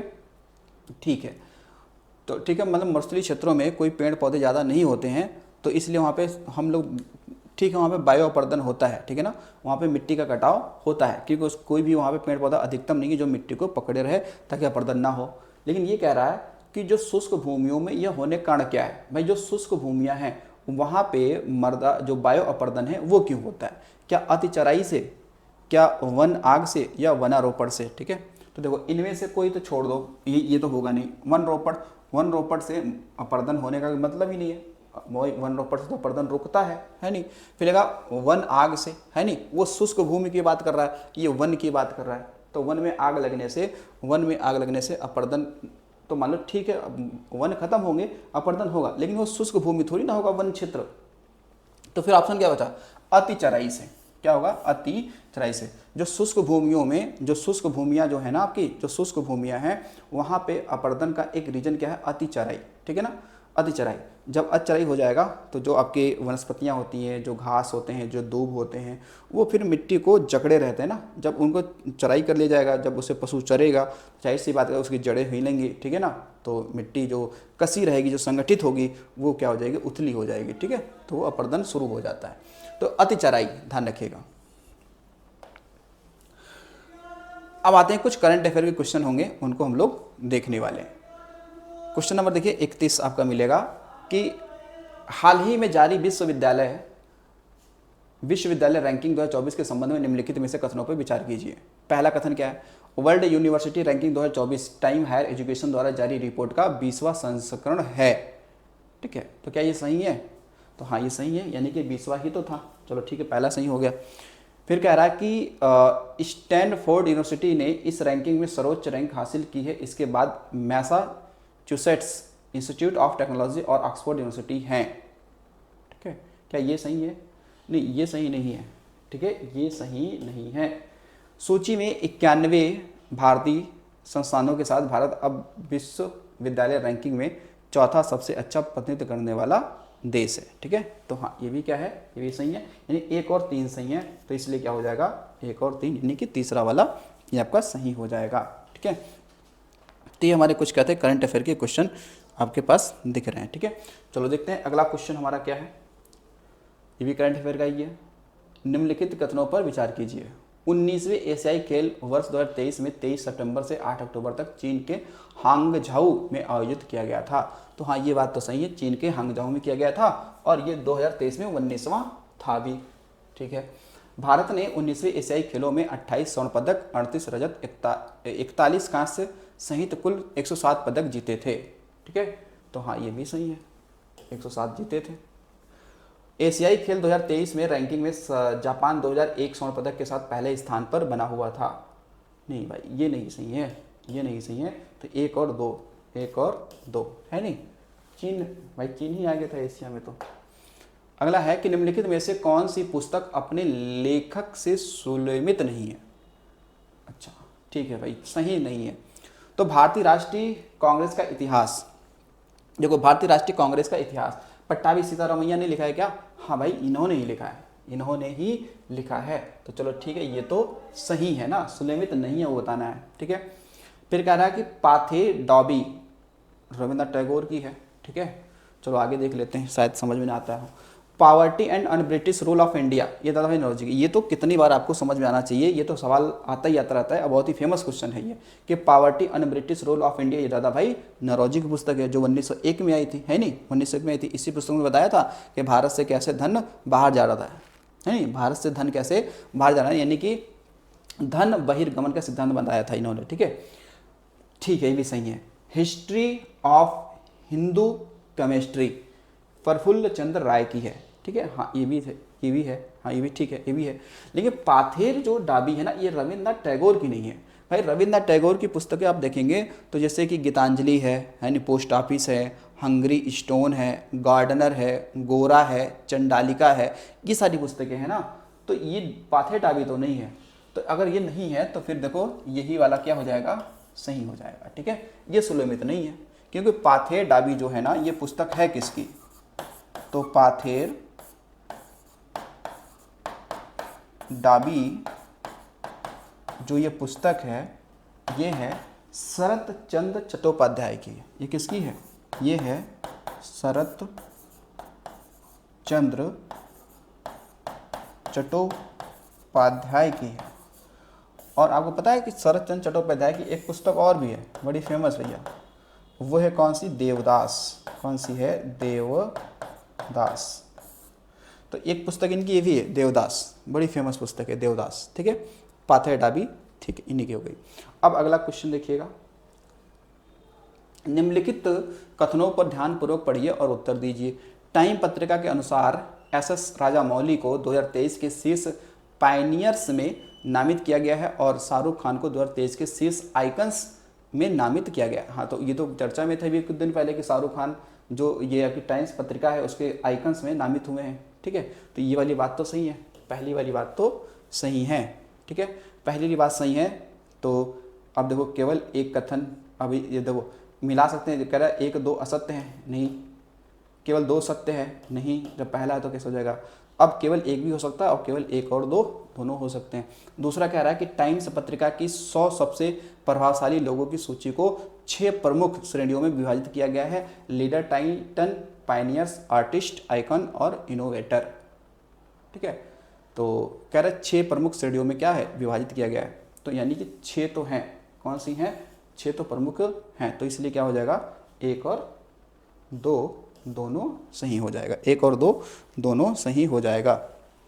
ठीक है, तो ये ध्यान रखिएगा। अगला देखिएगा, अगला क्वेश्चन हमारा कौन सा? 35 नंबर का क्वेश्चन है।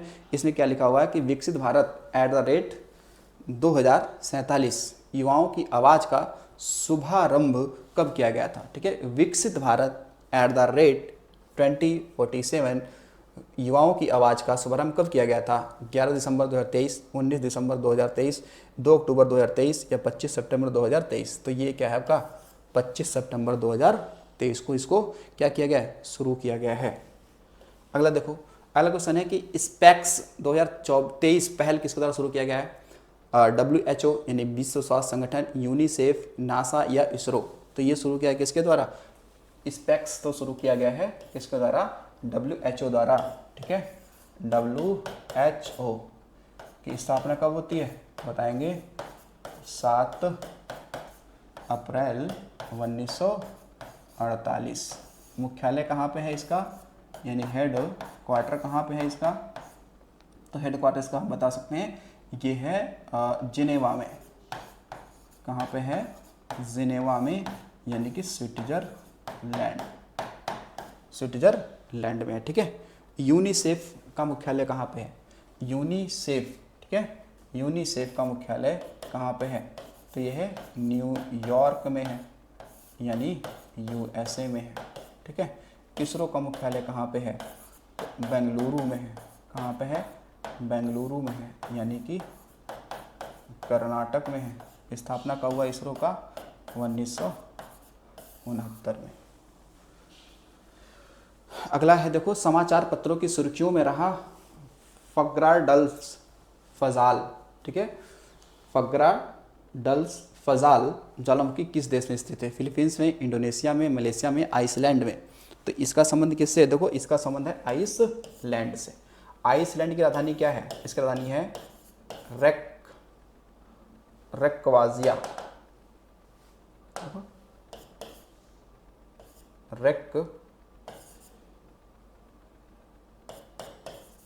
रेक्वाजिया, ठीक है, रेक्वाजिया इसकी राजधानी है, ठीक है, आइसलैंड की, यहाँ पे है ये। और आज का अंतिम क्वेश्चन देखो क्या है? कृत्रिम मेघा पर विश्व का पहला कानून कृत्रिम मेघा अधिनियम किसके द्वारा लागू किया गया था? यानी कृत्रिम मेघा, जो कृत्रिम बादल होते हैं, विश्व का पहला कानून बनाया गया। तो ये किसने बनाया? USA ने, न्यूजीलैंड ने, यूरोपीय संघ ने, यूनाइटेड किंगडम में। ये बनाया है किसने? ये बनाया है यूरोपीय संघ ने, ठीक है। यूरोपीय संघ ने यह कानून बनाया है। यूरोपीय संघ में अगर देखा जाए तो 27 देश आते हैं। कितने? 27 देश आते हैं। ये संगठन है यूरोप का अपना, ठीक है। बाकी अभी 28वां क्रोएशिया की बात चल रही थी इसमें शामिल होने की। तो इसकी स्थापना 1993 में हुआ था। यूरोपीय संघ को इससे पहले कुछ और नाम था, ठीक है। यूरोपीय संघ नाम कब पड़ा? 1993 में बना था, ठीक है, 1993 में बना था। तो यूरोपीय संविधान किएगा। तो यूरोपीय संघ ने बनाया है क्या? विश्व का पहला क्या कानून? कृत्रिम, ठीक है ना, बनाया, ठीक है ना। और फ्रांस ने कानून बनाया था, आपने सुना होगा। फ्रांस ने कानून बनाया है। कौन सा कानून बनाया है? कि जो गर्भपात जो है ना, गर्भपात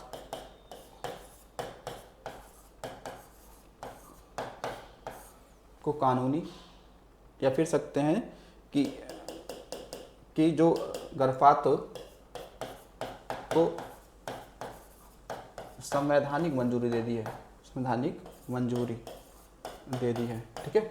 तो गर्भपात पर संवैधानिक प्रावधान करने वाला कौन सा देश है? तो फ्रांस है। कौन सा है? फ्रांस है, ठीक है। तो ये हमारे आज के क्या थे? 38 क्वेश्चन थे, जो 8वां UPPB का था, कांस्टेबल मॉडल पेपर था। तो आई होप कोई बेहतर समझ में आया होगा, ठीक है। तो चलिए मिलते हैं अगले वीडियो में। तो अभी के लिए इतना है। Thanks for watching.